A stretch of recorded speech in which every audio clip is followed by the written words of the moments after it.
Boss, kapartner, base nakapangita ka mo isang 7-seater nga compact SUV. Are ang aton mga boss, Toyota Rush nga 2021 model. Unahon tadi sa sulod, pakita ko sa inyo mga boss. Una, automatic transmission ni sa. Amo niya iya nga dashboard. May mga controls na di siya mga boss para sa iya nga infotainment system, no? 7-seater ni sa mga boss, high end, top of the line sang Toyota Rush nga G, no? Ari ang iya nga mileage is 44,644 as of now mga boss, no? Nami ni siya pang pamilya, no? Pang daily use kay matipid man, bisan din nyo lang ni dalon.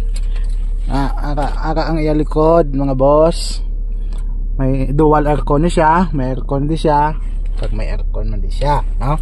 So super lamig ang iya aircon, kag 2021 model ni siya, no? Kompleto papel, updated, ready to transfer. Pwede na ito ni ma-cash, pwede mo na ito ma-financing kung alang-alang ang inyong budget, no? Sa cash pwede ko ni mahatag mga boss 790k, no? Dati ni nga owner is babaye, so alagang-alaga, no? Kag kanami dalon, wala gyud problema ang iya makina kag ang iya nga sulod, no? Pakita ko naman sa inyo ang sagwa mga boss. Ari, color red. Ako na iyagwa, kinis ni sa. Wagi diya problema ang iya pintura. Kompleto naman sa rin visor. May mga garnish naman sa. So sakay na lang gid ni kamo mga boss, no? Very presentable, pwede gid ni sa maselan.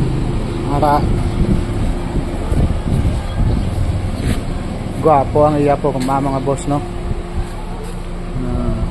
May decals naman, kabutangan natin decals, eh. Ang iya guma okay pa, mga nasa 80%, no mga boss, original pa Dunlop 2021 nga production. G ni siya nga variant mga boss, ha. Okay, kita ko sa inyo, pormado, no? Ara ang iya dalom.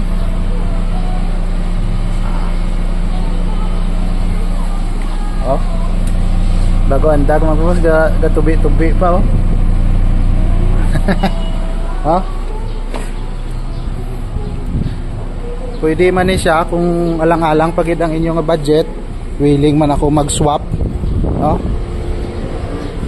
Swap sa lower unit, pwede man swap sa higher unit, istoryahan ta lang. Kung pwede man ako mag-add-on, pwede man kamo mag-add-on, no? Depende sa istorya mga boss, Tapos mo lang ta istoryahon, no?